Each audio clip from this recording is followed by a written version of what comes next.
Welcome to the Where Do Gays Retire podcast, where we help you in the LGBTQ plus community find a safe and affordable retirement place.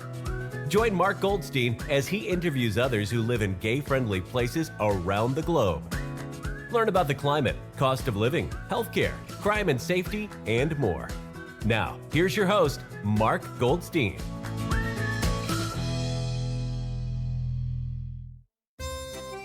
Bonjour, mes amis. Today we take you to Paris, France, with our guest, Randy Schwartz-Diaz. We'll tell you a little bit about Randy. Randy was a military brat, so he lived all over the world. He's lived in the Philippines, Italy, Spain, Portugal, California, and Hawaii, where his late father was from, which means he's had exposure to different countries and cultures pretty much all of his life. When he was living in Italy, his father went to culinary school and became a pastry chef. He worked independently and they continued to travel around the world. After high school, he had no interest in cooking, so he went to college, which led him to a career in clinical psychology. He tried working in the clinical field but hated it. So he went into a staff position in HR and created programs for learning and development and diversity programs until he retired in 2002.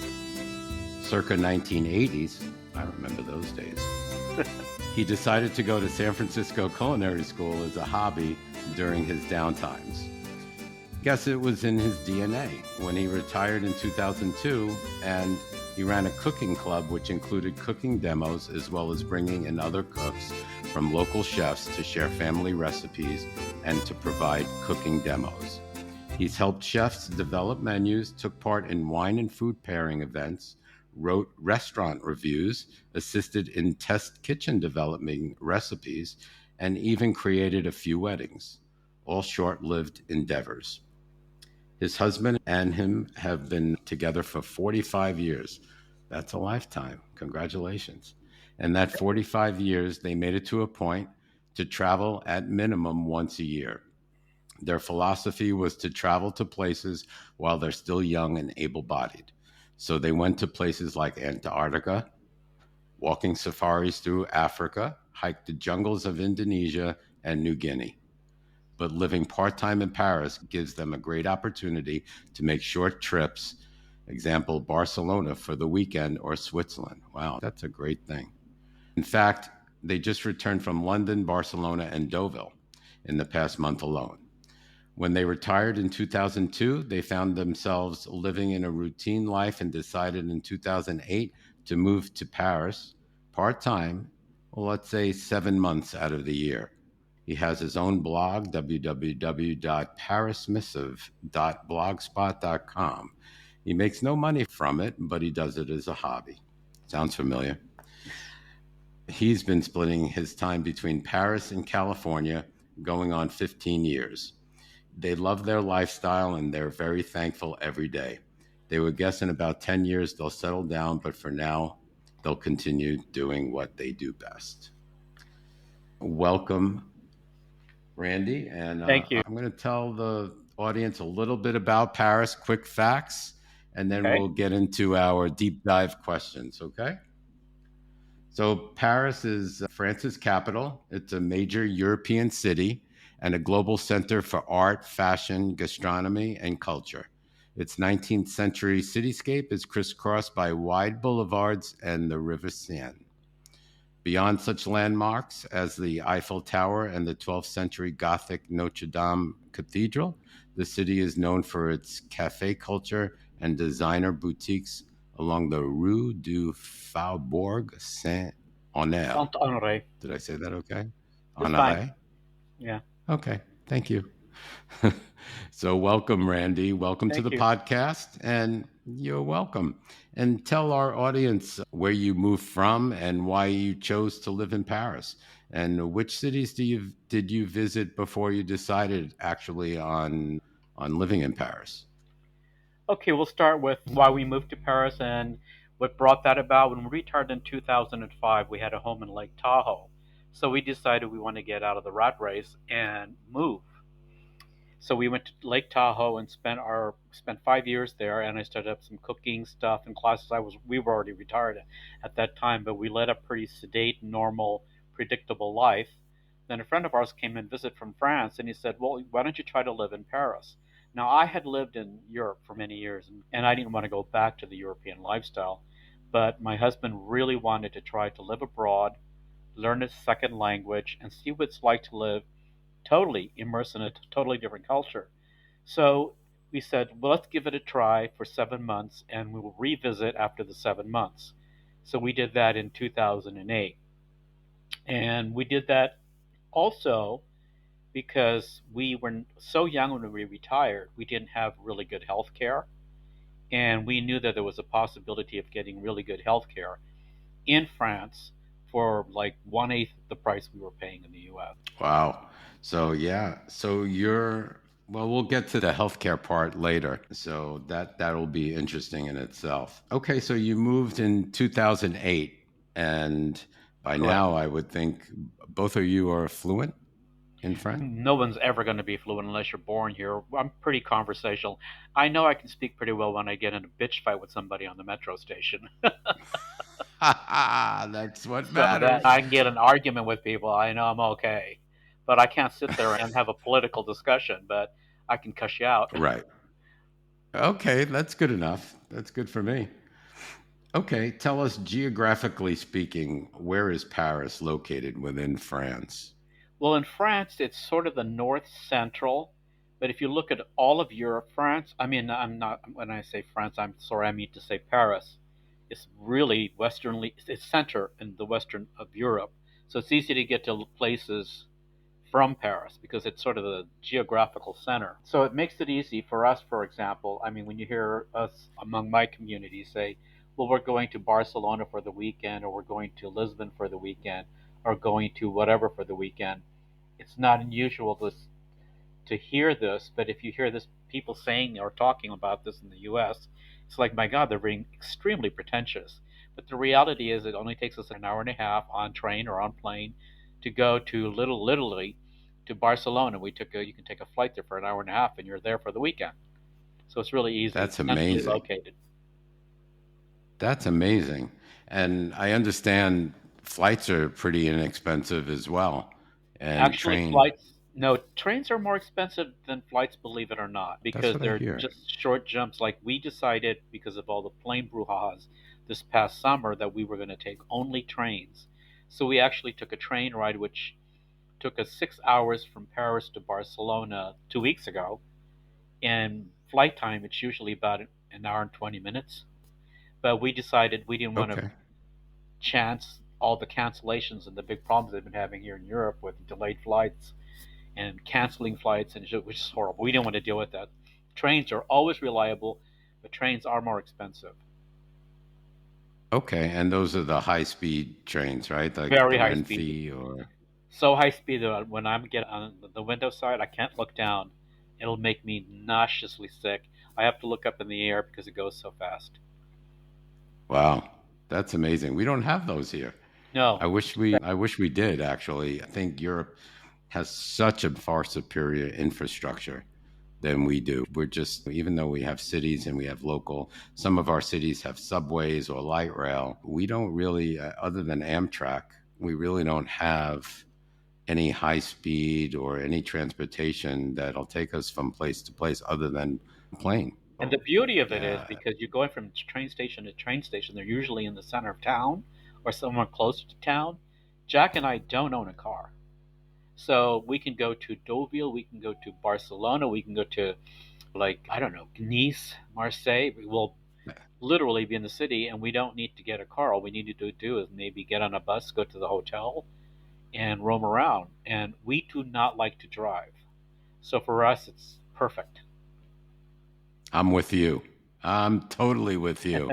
I'm not a driver. Even coming from New York City, I never liked to drive. Friends had cars and they were driving, and when we lived there, but I was a very late bloomer in getting a license. And I still the don't only drive. reason why Well, the only reason why I got a license is when we moved from New York to Florida. I had no choice if I wanted to get anywhere or go to work. So that's what I did. And I did drive and my own vehicle. But right now in Phoenix, yes, I do still have my license, but the hubby drives most of the time. Well, that's good. So, yeah. So tell us a little about the climate. The Okay. summer's hot and humid, or the winter's freezing cold. What would you say are the average temperatures for the summer and winter months? Okay, so this was an unusual summer that we had this past year. All of Europe, we were having heat waves. It was unbelievable. And Europeans, for the most part, especially Parisians, don't believe in air conditioning. So it was pretty damn hot. Fortunately for us, we have a portable air conditioner, so we can use that. But so, for example, July and August are the hottest months of the year here, but it's extremely humid. So it could be about Oh, 90 wow. to 100 degrees and it'll be really sticky and humid. And the evenings cool down to about 70, which is bearable. But it is very Hmm. hot and humid here in July and August, and that's why most people vacate the city and go to their beach homes. That's when everybody takes a vacation. In the wintertime, we don't spend a whole lot of winter time here. We did it one year, and we did during COVID because we were stuck here. We couldn't go anywhere. But just to give you a little perspective, we don't live in Lake Tahoe anymore. When we split our time between the US and Paris, we now live in Palm Springs, which has a very warm temperate climate. For the reason that I really don't like winters here, it is bone chilling. So when you go out and you have nothing to cover, your ears will literally freeze. Reminds me of New York. Some people like that. Some people, good for them. But I am a tropical fruit. I will not go in cold weather. I've only done it twice here since we lived here for almost 15 years. Once by choice, we wanted to see what Christmas was like, and the other time was COVID. And it was kind of futile because during COVID period, we couldn't leave our house anyway. I mean, you could not leave unless you had a damn good reason to leave your house. But it was cold. You could tell it was really cold. And it snows. But when it snows, it doesn't stick. There was one year it snowed, there was enough snow that kids were actually snowboarding in Montmartre, the highest area of Paris where the Sacre Coeur, and they were boarding down that one year. I remember that. Wow. Yeah, I'm not for snow. I only want to see snow now in pictures. Exactly. Now that I'm living in a warm climate. Yeah, and I understand Palm Springs is that dry heat. It's very So dry. Yeah. it does Paris have a rainy season? Yes. In fact, the rainiest, if you Google it, says December, but in my experience, it rains all the time. But this past year has been very unusual. But from my experience, the wettest times of the year here are May. I mean, there were 3 years in a row in particular that it rained every day in May. 3 years in a row. And I don't know if that Oh, had to do with global changes, global climate changes, and whatever, but it rained almost every day. But just a little trivia, we get more rainfall in Paris than they do in London. If you don't believe me, wow. Google it. But we do get a Wow, lot of that rain. is surprising. Yes, More than London? yes. Yet London is consistent and maybe light. We get torrential downpours, and so we actually get more rain. But Wow. before last year, which was an anomaly, there was at least one day in every month that it rained. We actually experienced a drought, which was considered a drought here this past year during the spring and summer. Wow, drought with all that rain. Unbelievable. Okay. Tell our audience, does Paris have a large expat community? Have you made friends with expats or with locals or a combination of both? Interestingly enough, when we first moved here in 2008, we knew a lot more French people than we do English speaking people. And ironically, we didn't know any French then, which was even more odd. So it was like most of them spoke English. If not, they had somebody interpret. So that was the group of our friends. But today, I would have to say about 80% of our friends are English speakers. And of that 80%, some of them are partnered or have a husband or wife, spouse that's French. So we have a very mixed group. And when I say English speakers, I'm talking about from London, like the UK, from Australia, and that's the group that we have. Now, the main reason that we do have a large group of English speaking friends is there's a cultural difference between a lot of English speakers and French people unless you're married to them. As a general rule, Parisian, especially French people, are very suspicious of strangers. It takes them a long time to get to know you. You build on relationships. So here in Hmm. Paris, a lot of people were born together, raised together, went to school together, do business together. So they've known each other for life. And then here comes a stranger. So they're very suspicious. So until you get to know them, and Yes. then they're like your best friends and they will kill for you, which we do have friends that will kill for me. But what I'm saying is that oftentimes now that I'm getting older, it takes so much effort to get their trust and friendship that I don't even bother. Whereas English speakers, in particular Americans, that you know their first name, you had one cocktail together and you're best friends. Well, that just doesn't happen Right. in France. I mean, most of my French friends that I have here now, I've known since 2008. But it is a very Right. transient city. So we're talking about people coming in and out of here all the time. So a lot of our friends that we had, even French people, they take jobs like in other European countries or mostly in southern France where the weather's a little bit nicer. But there's a lot of Americans that come here that are here for business just for 2 3 years and then they go. So it's a very Yeah. transient city. I mean, it's like we're making friends all the time and losing friends all the time. Yeah, that's interesting. Yeah, so it's definitely there's that culture difference between English speakers and the Parisians as well. So that's interesting. So if we were to move to Paris or France, anywhere in France, would we have a language problem if both of us didn't speak much of French? It Or is depends. English spoken? It really depends, and I can speak basically from Parisian point of view, but I do know it's harder in other locations. In Paris, there is it's split up into 20 arrondissements, which means districts, and every district is very different. And there are certain districts, like the 6th, 7th, and 8th, we call Little America. We call those arrondissements Little America for a reason. There are so many English speakers there that you really don't need to speak French. You go to the market, you Yeah, go whatever, you go to the American universities there. I mean, the American Cathedral is there. It's just little America. So right. if you go, and a lot of people who actually first moved to Paris prefer to live in that area because it's a comfort zone because English is so Hmm. widely spoken, but you're also not really immersing yourself in the total French culture. It's just like a hybrid of French and American. Right. It's like why move to Why Paris there? But if you're going to be living in an area that's full of expats speaking there's a lot of English. expats, and also 16th is a more upscale area. But that's where all the people who are assigned work here get these enormous apartments. And Hmm. there's where the American schools are, and it's just depends on where you live. So the short answer, yes, you can get by if you depending on where you live.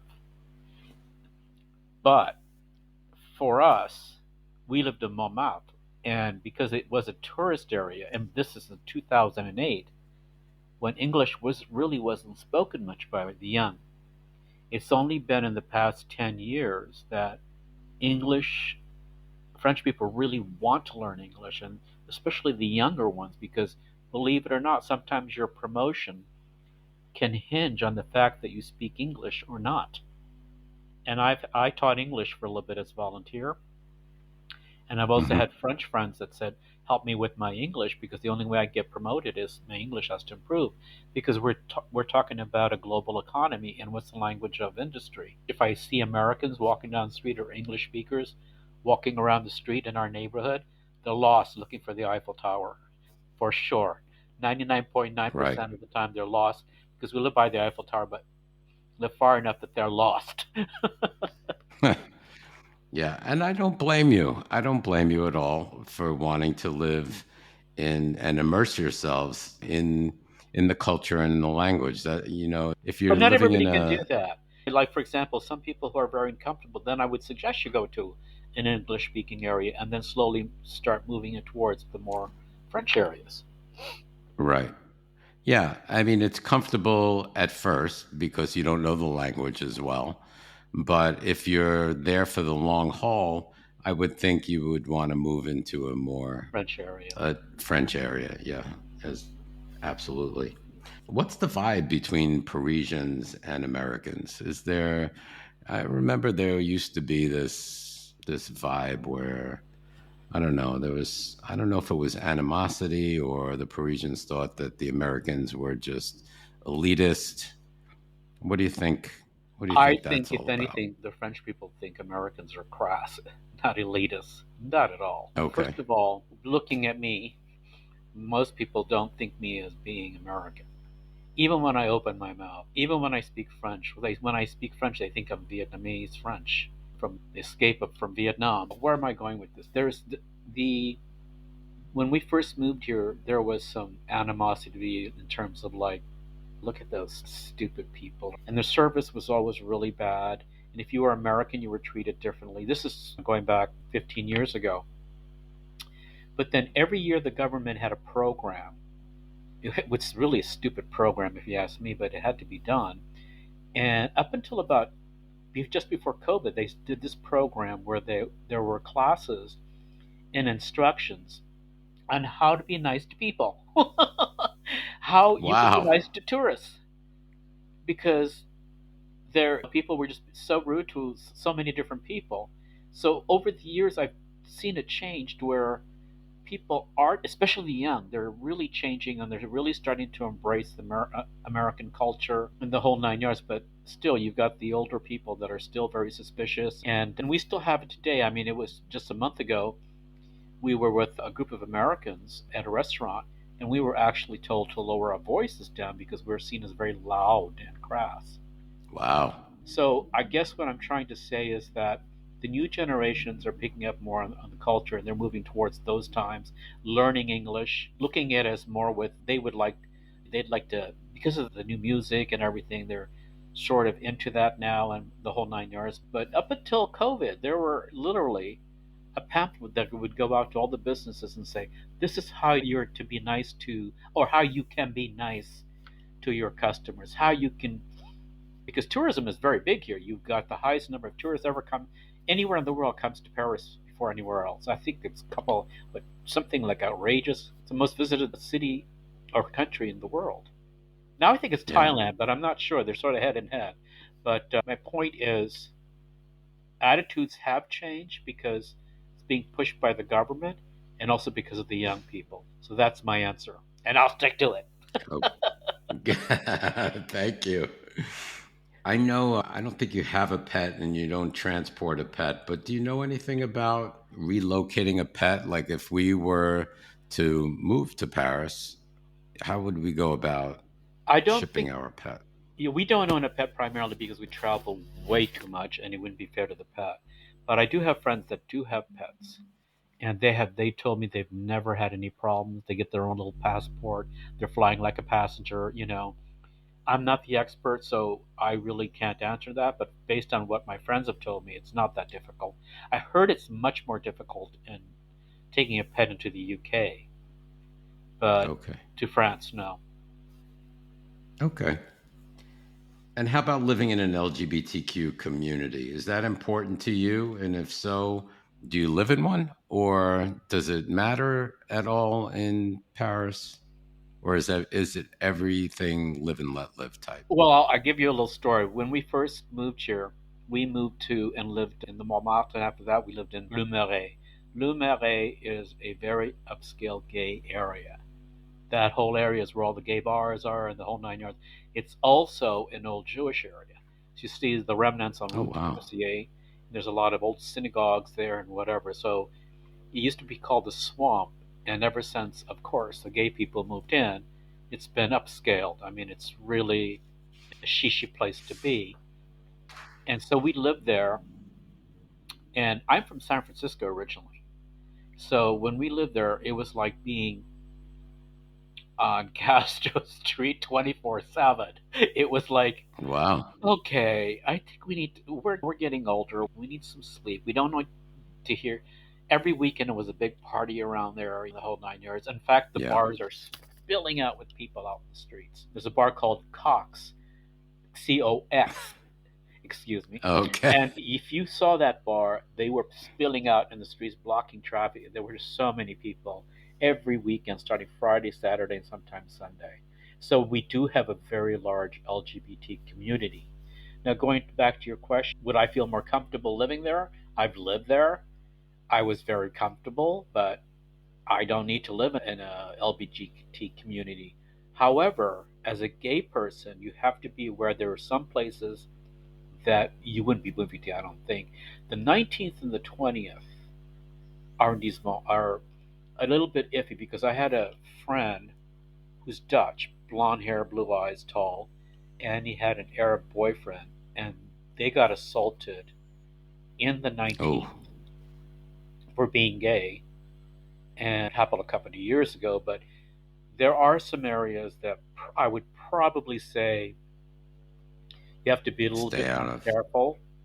And if anybody's listening, I don't mean to disparage the 19th or 20th, but it seems to always happen around that area. But for me and Jack, we could live literally anywhere in Paris except for maybe the 19th and 20th, only because for two reasons, to be honest. They're not also always receptive of gay people, and it's a very Muslim and Jewish area.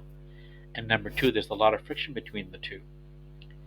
And when I say friction, not between the Muslims and the Jews. There's a lot of friction there. Right. There's all these little tensions, Yeah. and so it's somewhere where I don't want to live, where I have all this tension around me. It's just too much for me. I want to have a Right. peaceful life, and so we live on the 15th. Anywhere else is fine. I mean, if you go to the single arrondissement, they're the most expensive. But if you go out to the outskirts, the double arrondissement, like 11, 12, 13, 14, 15, and 16, it's pretty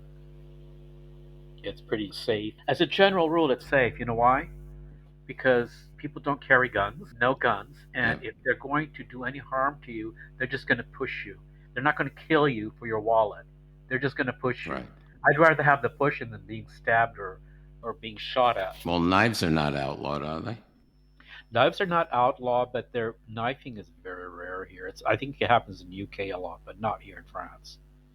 Okay. All they do is like they'll knock you down the street if they, depending on what area you're in, to steal your wallet. But that's it. I should say that Paris is one of the pickpocket capitals of the world. Yeah, you just have to be aware of your surroundings wherever you are.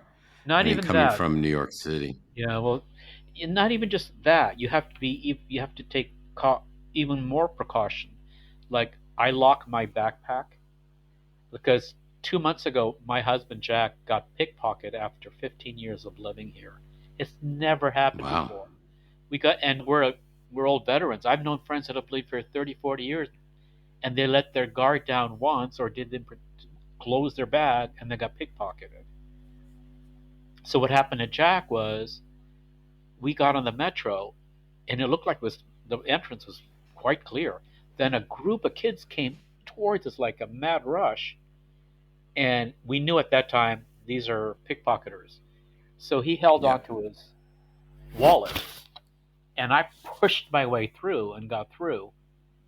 But he didn't hold on to his bag, and they opened his bag and took out his wallet, not wallet, iPhone. Oh So boy.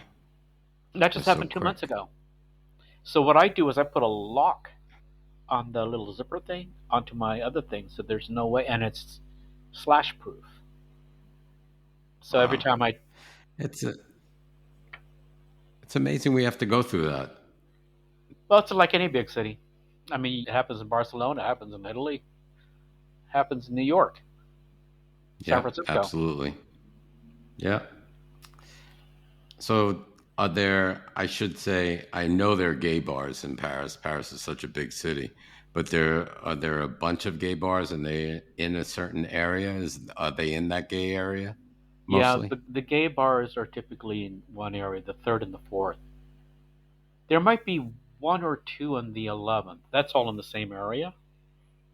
But the heart of the gay area is the third and the fourth. The Marais is Marais. And that's, I mean, you can go down one street and there'll be a bar left and right and left and right. And they're not closed like they are in some places. These are all open cafes. And I have to warn some of your listeners, some of them have these, I don't know how to say it, but these rooms downstairs that are not extra rooms. And Yeah. there's this one place that used to be close to our house when we lived there, and it was called the Depot. I'm not giving him advertisement, but we used to call it the church because anybody who went there that was friends of ours said, well, did you go to church and kneel? But there's a lot. There's more than, and there's a lot that are mixed. A lot of straight people like to go to it. And there was this one dance club a couple of years ago. They wouldn't let women in because there were a bunch of issues with straight women doing their hen parties, bridal parties. I don't know what they're called. The game was to see who they can screw, what gay men they can screw at the party. So they were being obnoxious and loud. So they put a door in with a peep and wouldn't let women in. Wow. Wow. That's happening. Tell us about the local. That's happening. Oh yeah. Yeah. Yeah, in Palm Springs, we just had a episode on Palm Springs. There's not enough women in Palm Springs, the lesbian community. They are, but they're hidden. Yeah. They don't go out. That's another topic. Well, that's another topic. Tell us about the local economy. Can you provide examples to our audience, such as housing, renting, and versus owning, electric bills, water bills, gas bills, taxes, that sort of stuff, cost of living in general? Well, France is a socialist democratic country, which means taxes are very high here. But I personally don't mind the taxes primarily because you get so much for it. I mean, the healthcare is unbelievable. I'm going to give you an example. If I can't go to an emergency, I can call SOS Médecins. Those are doctors on wheels.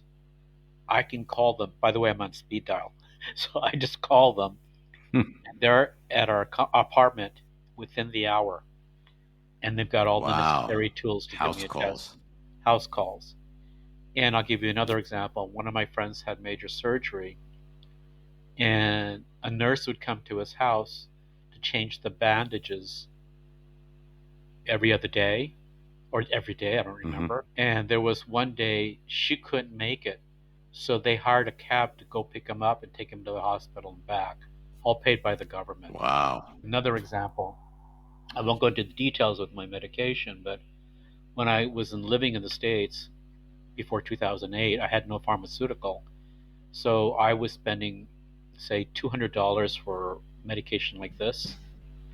Wow. They can't see my fingers, but it was just a small little bottle.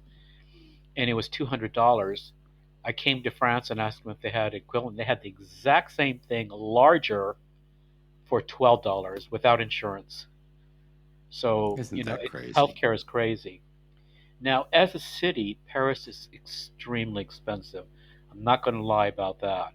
I mean, we have the smallest apartments, and we have the most expensive rent in probably Europe, I think. Paris is always ranked as one of the most expensive cities to live. So, for example, if you want to buy a studio in a nice area, a studio may be 30 square meters. That's about 325 square feet. Yeah? Square feet. It's about $500,000. Wow. So, if you want to rent... How many... What's your square footage? Ours is 45. So it's about 500. 500 square feet. That's considered large for Paris, by the way. Wow, yeah. That is considered very large for Paris. And so let me see, but if you wanted to rent, rent could be anywhere from 1,200 to literally 10,000 euros a month, depending on where you want to live and how big you want. So it's a whole gamut. And some of these ones that are about 1,000 or so, some of them are chambre de bon, and what they are, these In the 16th, they had these maids' quarters that they had at the very top of the apartment, where there was a stair that the maid could live in this one room with the sink or and a shared bathroom in the hallway, and then they would just go down and take care of the families. And I've Hmm. known people who were paying €800 a month, and they had to go share a bathroom in the hallway, and the room was Wow. maybe what's 19 square meters? I don't even know. 20 square feet? Is that right? Yeah, something like that. Around there.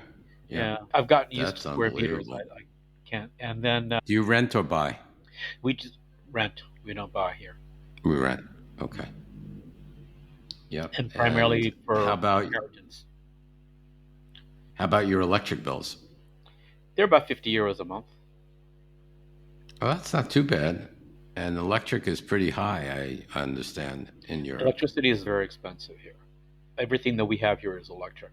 The only thing that's different is that our heating is community heating. So our Hmm. we all have radiant heat. So they turn on the heat around end of October, 1st of November, and it's all communal heating. It's all the floors are heated. The floors, or do you have radiators? Radiant heat in the floors. Oh, wow. So So we you don't have walk around and it's toasty? it's toasty, yeah. It heats the whole apartment. Nice. Every one of us have one. And then Nice. we even have a pool here. Never use it, but there is a pool here. But I don't use it. I don't like pools. Do you have to pay for water? No, that we don't pay for. So that's included in your Yeah, rent? yeah, Okay. it's included. How about gas? Gas we pay, but we only have a gas stove, top stove. We don't have a gas oven. Is it not? Is it natural gas or is it propane? It's natural gas. They're trying to phase them out Okay. because of fire hazards in Paris, but I don't see that happening in the near future. But we'll see. How about taxes? You pay a lot of taxes, right? Yeah, there's a lot, and it's all over the board. It depends on, like for example, you have to pay how many TVs you have. I mean, it's crazy shit. It's like we have a habitation tax, which means the hab I can't even say it in English. The habitation tax, and Okay. but they're going to phase that out. I think next year because there's so many taxes already. But And there that's was a like a lot of tax. living tax, just like a living in a home tax? Yeah, living in the apartment or condo tax Huh. privilege. But the That's one thing good interesting. about the rentals here is that they cannot evict you from October through March. It's against the law. Why? It's cold. Why is that? It's cold. They don't want you on the street. Oh. And if you're over Now, 60, I can't remember if it's 65, age wise, it's even harder to kick somebody out. I just turned 65 last Oh, week. happy birthday. That's right. I sent you a little thing. Thank you. Thank you. Thank you. Now you get Medicare. Yes, I sure do. All right. Okay. Interesting. How about the arts and culture scene in Paris? I know it's got to be huge. It is ginormous. I can't even begin to tell you how big it is. There's new events, there's new shows every year. Fashion Week is like 3 or 4 times a year. I mean, there's so much going on all the time. Exhibitions changes all the time. We've lived here now going on 15 years, and there are still little hidden museums that you would never know existed because they're behind locked gates. I mean, Mm. they're just everywhere. I don't even know where to begin because it's cultural center, or they consider themselves a culture. I mean, Italy's pretty good. Let's face it, with all their art and everything. But I think Paris has more. UK has a lot as well. And if you live here in the summertime like we do, you can go walking through the different parks throughout Paris, and there'll be some kind of opera going on for free, or there'll be some kind Hmm. of a musical going on, or you just any park. Concert. It's just like concerts everywhere. And the one thing that they do admire here a lot is their, what do you call it? Their parks. They take really good care of their parks. I mean, the most beautiful parks I've ever seen have been here in Paris and Versailles. You know what I would, if I didn't know the language, I would miss going to the theater and not understanding. it's difficult. If you don't know the language and go to live theater like a Broadway show, I would definitely miss that. Yeah, I can see that, but there are some shows that they do have, mostly operas, where they have a translation. I've been Okay. to a couple of dance, like ballets, and like I went to see the Harlem Dance Company and saw that. You don't need to have an but they did it in English. A lot of shows that were originally done in English will be in English. Oh, Uh, okay. and a lot of movies in France that were in English will be in English with French subtitles. Oh, that's kind of Yeah. interesting. Because I was So thinking about that too. Like if you go to a movie, do they have subtitles or, but in French yeah, sub in dub, English, they're just no in dub. French subtitles. Yeah, you can see version Oh, original, and the original version. So you just look for that sign VO, and you're good to go. cool. How about the food scene, the restaurant scene? All about food. Like any big city, I always tell people, because I'm a food writer here, that's a hobby, you have to be in the know. You can have some really god awful food here, because they're all tourist crap. They get frozen, then they reheat. Or Yeah. you can go to some really great mom and pop restaurants. You just have to be in the know. And I tell you, I've only been food poisoned 3 times in my life. The two worst Three ones is were, too much. three is too much. The two worst times were here in Paris, really Uh-oh. bad. And you have to remember that if you're going to eat anything raw, like for example, what is the minced meat called? I can't remember what it's called. Tartare. The Steak tartare. tartare. Yeah, yeah.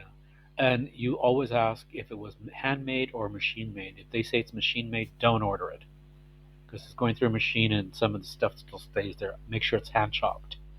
But I've Mm. given up on that. There was a big brouhaha here a couple of years ago where a lot of restaurants in the tourist areas were caught buying frozen food and doctoring them up and serving it as their own. So a law came out a couple of years back that said that if there's a certain percentage of what has to be made in house, and you can post on your window homemade or made here. What is it called in French? I forgot it already. Something maison. Anyway, there's a sign. It's like a little emblem. It looks like an M. That means the food was made on premise. So you have to look for that Okay. sign. But it's very tricky here. Like any big city, you can get some really bad food, especially the tourist areas. Oh my God, everything's frozen. Yeah, I would think so. How But about the really good food? Did you have five-star Michelin rated well, restaurants? I think let me see what I. There are a total of 632 restaurants that have Michelin stars in Paris. I'm in France. I'm sorry. 74 of these restaurants have earned at least 2 Michelins, and 29 have earned a total of 3 Michelin stars, making France the number one holder of Michelin stars all around the world. Wow, that's impressive. Now, they can be our trick. They can be very expensive. So what we do, I consider myself kind of local here, although I'll never ever be local because I'm not French. A lot of my friends and I who are into food will do lunch at these restaurants and forego dinner, because dinner can be 4 or 5 times more, and lunches are very reasonable. Well, when I say reasonable for a Michelin star restaurant, so you can on average pay for a prix fixe lunch approximately under €100 for one person. I know that's a Hmm. lot of money for one person, but if you're into food and if you're going to a Michelin star, not too bad. But if you go at night, it can be 300 to 600 per person. And that doesn't even include your wine. Oof. So Wow. so we make sure that we do the lunch specials. They're called Hmm. prefix I. menus, and you get an entree, a plat, and a dessert for a fixed Hmm. price. And one of the lowest ones we had just recently was €68 per person. Still a lot of money without wine, but if you we they don't add tax, they don't add they you don't have to add tip. So you've got that, Do but the people wines are. tip at all? No, tipping is not done here. It's just not done. You just, like, if you're at a cafe and your bill came to, I'm just saying, €5 and 50 centimes. You leave 6 and walk Hmm. away. Or if you're Okay. going to a restaurant and it's somewhere you really go there quite a bit, we don't do it by percentages. We do it by like a few change because tipping is not to supplement income, it's to show appreciation. So if you give them €2 for a cup of coffee, they're happy. But if you go to a high-end restaurant, Understood. then you leave a little bit more. I mean, because they're going out of their way. But services included in your price, and servers are given a living wage, and they also get health care, the exact same health care I get. Wow. Okay, that's good to know. Are there international cuisines as restaurants as well? So a lot of places in Europe, I understand, they're lacking also like Mexican food, Chinese food. Do you guys, Paris, lack some of that as well? They don't lack ethnic restaurants. What they lack is authenticity. So there's a difference. French people, as a Okay. general rule, do not like spicy food. So if you Okay. go to an Indian restaurant or to a Szechuan restaurant, it's going to be very mild for most Americans who are used to having it the way they normally make it. So Right. typically, Your eyes tear. if you are going to go to an ethnic restaurant where the food is normally spicy, like Indian, for example, we will tell the wait person, we'll tell them, we're not French, we can eat hot, so cook it the way you would eat it. And that's how we get around that.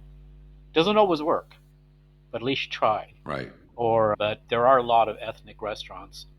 I'm from San Francisco originally, and I have to say, besides Mexican food being horrible here, Chinese isn't that great either because we were in the Pacific Rim. Chinese food are made from Vietnamese people who had Chinese background that came here in the 70s. So it's had already been bastardized, so it's not like what you get in San Francisco or New York. I mean, I've been in a couple Hmm. of Chinatown in New York many times, and it's fabulous, and so is San Francisco. But here, not so Not much. so much. But it's passable. Don't get me wrong. How about the wine? Well, French I wine. drink a lot of it. Interestingly enough, I don't discriminate. The only thing I discriminate against is I don't like sweet, and I don't drink red. Okay, neither do I. But I You can don't drink tell you, red? I don't drink red at all because I have gout. It's Oh, a okay. health issue. Okay. So I can tell you when it comes to wines, if you want a particular grape, you have to know the area. So that much I know. And interestingly enough, when you go to a cafe and you order a glass of wine and you order tea, which one of those do you think are going to be the most expensive? A glass of wine or what? Tea, hot tea. Or tea? Yeah, Don't tell me tea is more expensive than yeah, wine. tea is more expensive. Even bottled water is more expensive than wine. Wow. So I So always say, why wine is spend the real, money on real bottled cheap. water? Oh, why spend the money on bottled water when I can use it for spending it on wine? Exactly. I'll drink to that. I've drank to Yeah. that many a times. All right. Yeah, I would definitely. So a bottle of wine, what would you say? I mean, I'm sure they're all different prices, but a decent bottle of wine, A how decent much? bottle of wine, €5. That same exact bottle of wine that I say €5, you go to the States and get that same bottle, it's $20. And you're thinking to Yeah, yourself, how they get away with that? yeah, yeah. Well, that's great. All right. I have to check off the wine list.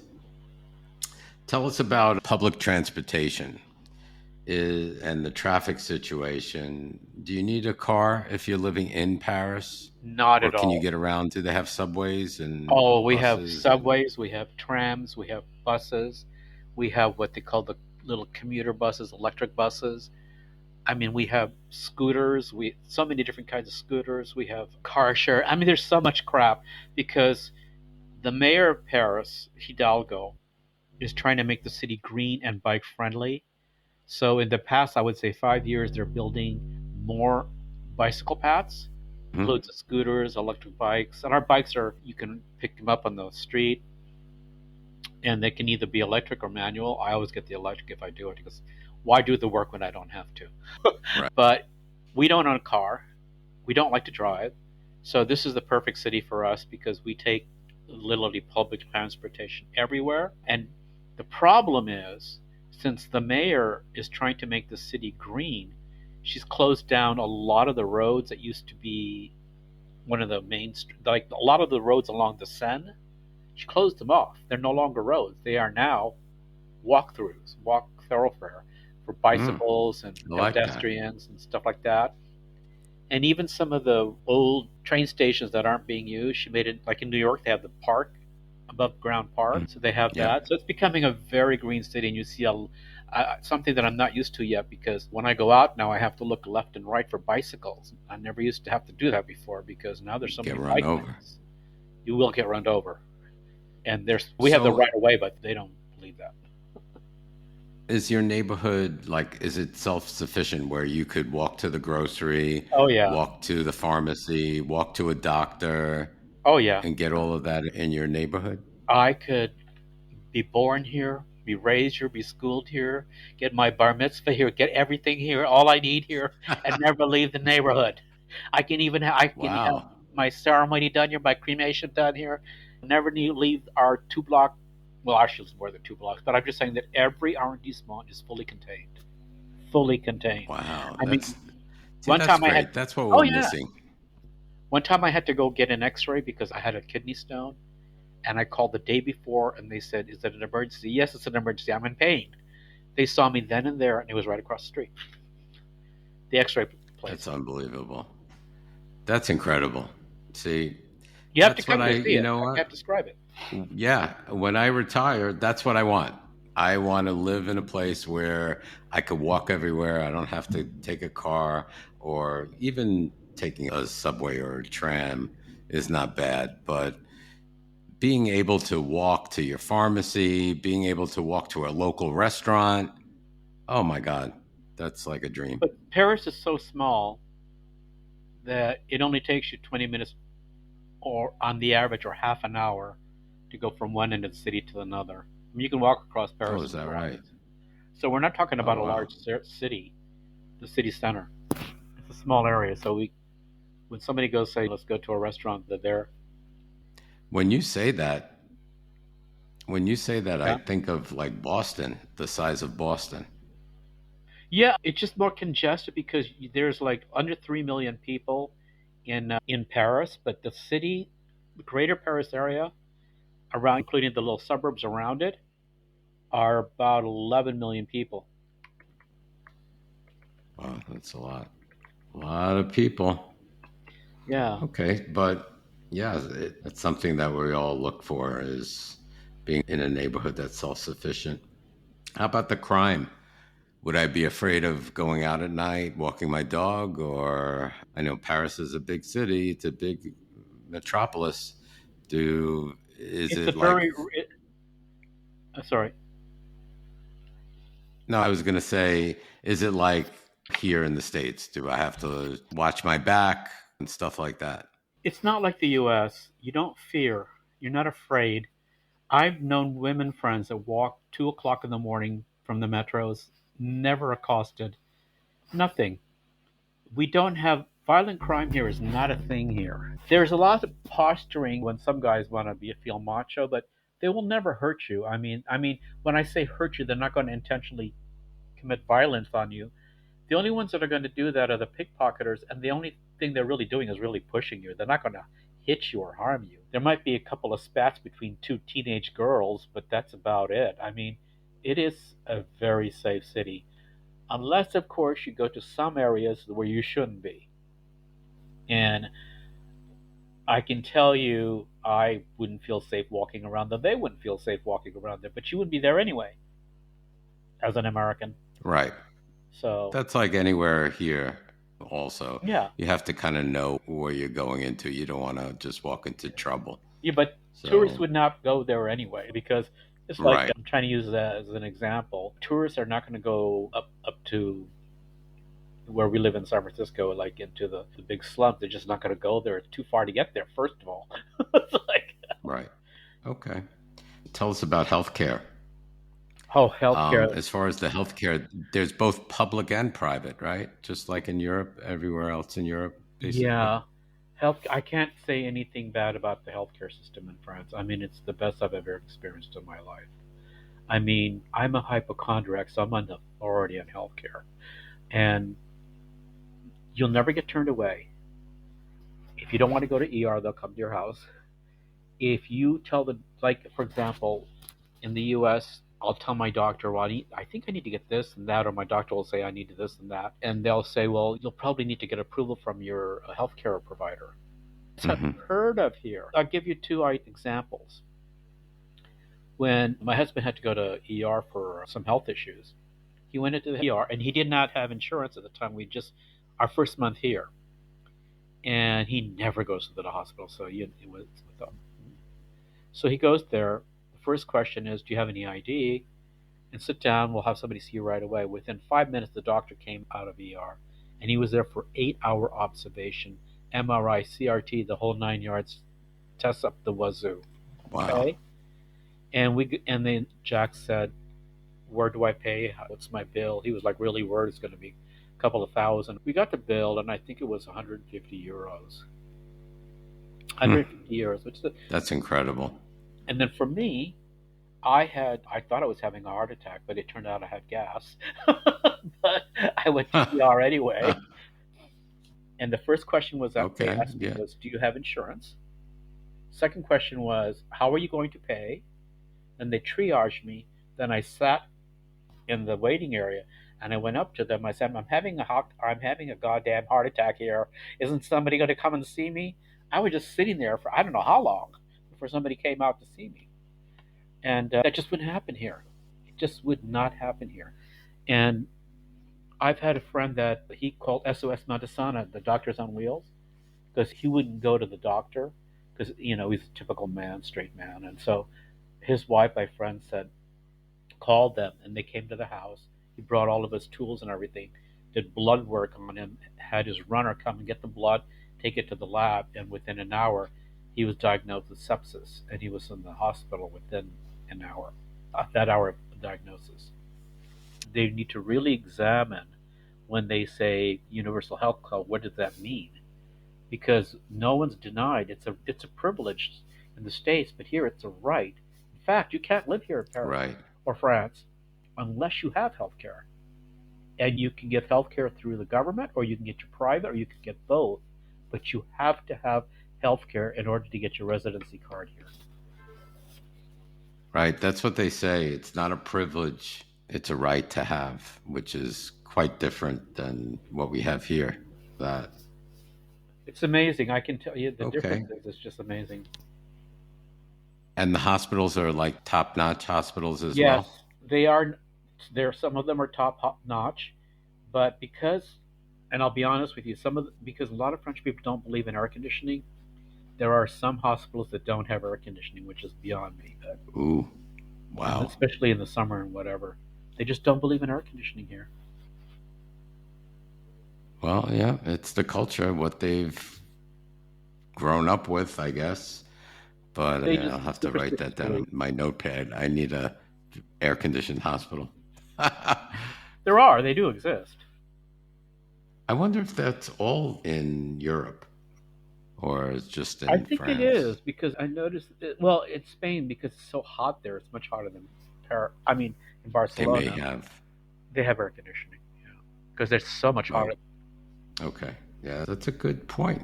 I would never think about that other than that. But I guess if you're in a medical emergency and you're going to a hospital, you really don't have much choice That'd be whether the you're last thing on sweating my or not. mind.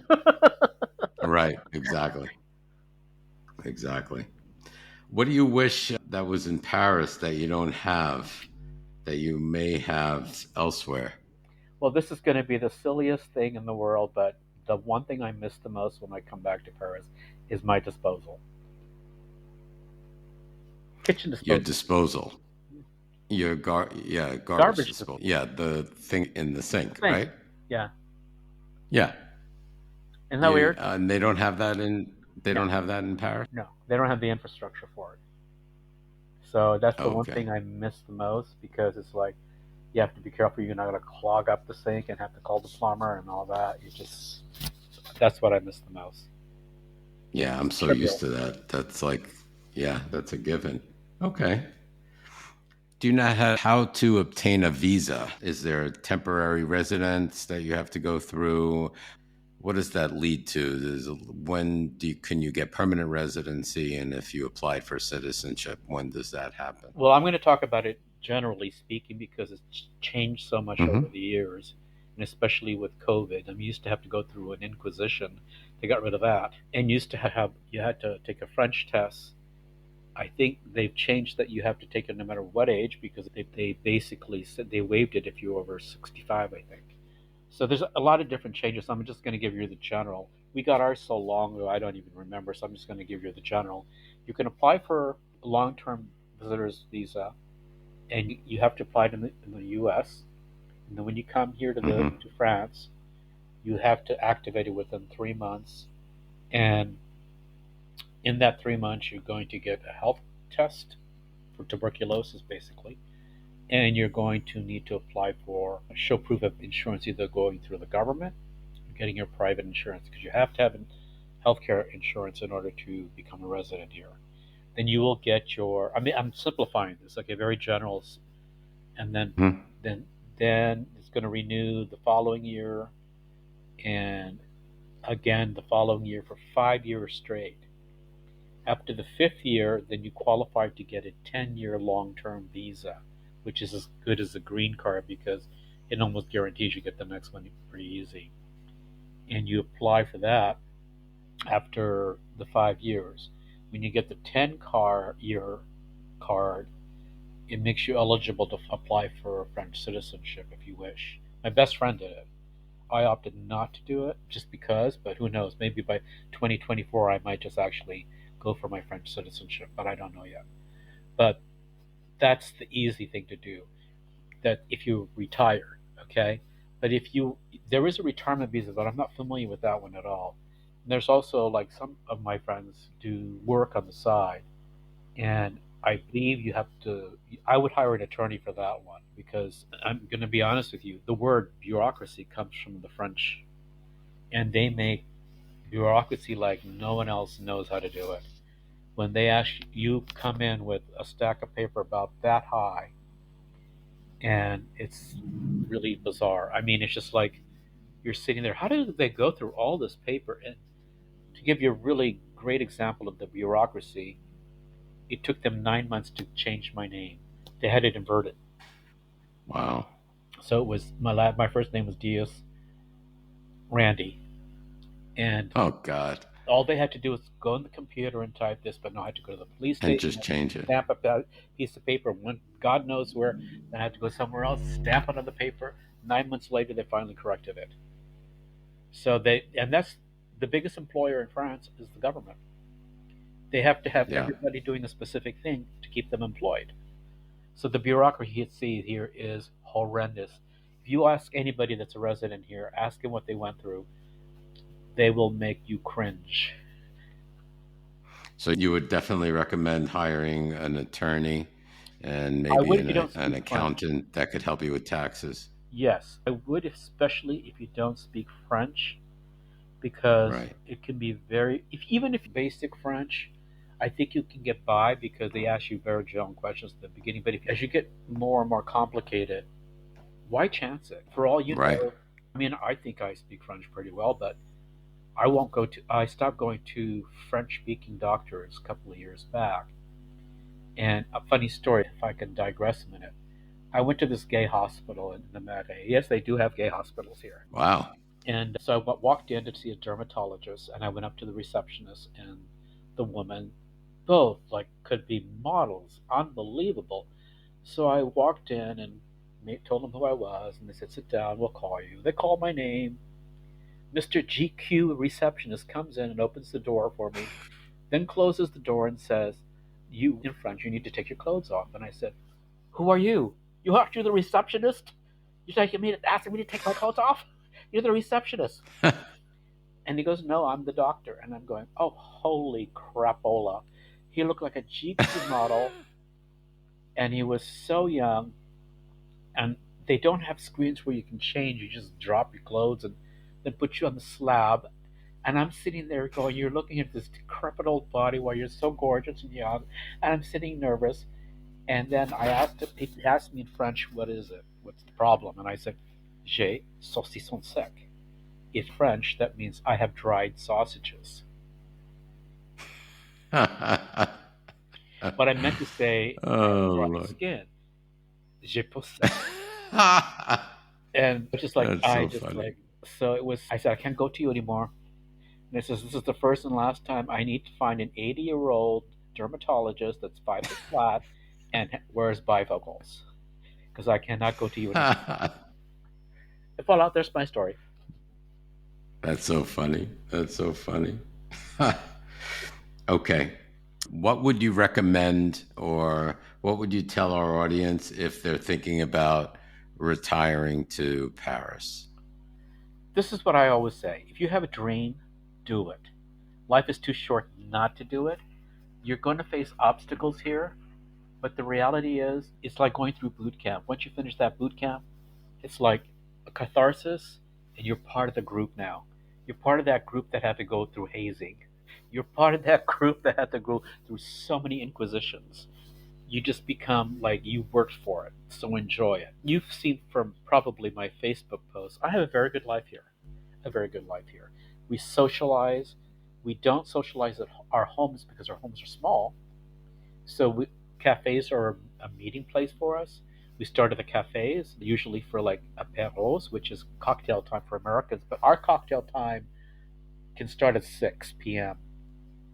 Early as 4, but usually about 5 to 6 p.m., and can go on till about 8 or 9 when we decide to go and eat. And we do this So daily. is dinner like at around 9 p.m. as well? Just Average? like Spain? No, Spain is much later. I lived in Spain for 4 years. It's like because in Spain they don't even open some of the restaurants till 9 o'clock. Right. In Yeah. Paris, a lot of restaurants don't open till 7:30 in the evening, unless you go to a tourist area.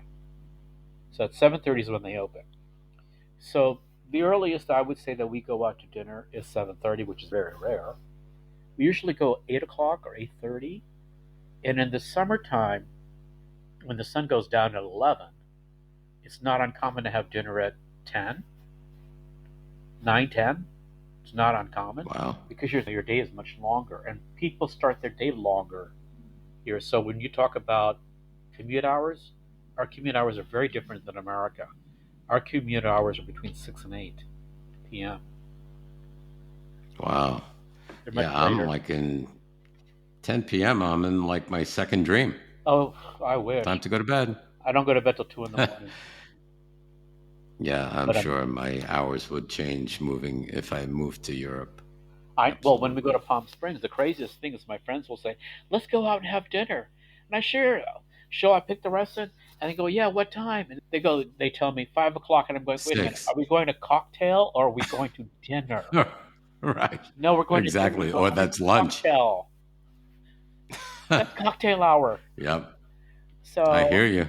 I'm just not used. We're leaving on Thursday to go back to Palm Springs for the winter, and I'm going to have to acclimate myself and beg my friends, can we at least do dinner at 7? Earliest Yeah, 6:30. I just can't I do agree that. with you. Yeah. Yeah, But absolutely. going back, I say do it. Okay. It is, but Yeah. be forewarned. Paris might not be the right. You have to be a city person to live here. It is very congested, but it gives you, there's a lot of things to do. You have to be a city person. You really do. I mean, I've known people that are from the country that come here and go, I can't stand this. I can't stand this. Too many people. It's too crazy. Because when you go Right. into the metro and you're crammed in like sardines, it's like, Yeah. Like New York City. yeah, like New York. For me, I don't mind it. I kind of like it. You get to bump and Right. grind against people. Yep, you got it. All right. Yeah, definitely do it. I agree. I agree. Life is way too short, Randy. You got it. So, got to get out there and live your life. So, I want to thank you for being a part of this It was my podcast today. pleasure. very informative. And thank you, and we will speak again very shortly. Take care now. Thank you. Thank you for listening to the Where Do Gays Retire podcast. If you enjoyed today's episode, please subscribe to our podcast and consider making a donation by clicking the coffee cup on any page at www.wheredogaysretire.com. Each cup of coffee that you buy costs $5 and goes towards helping us continue the podcast. Thank you for your continued support.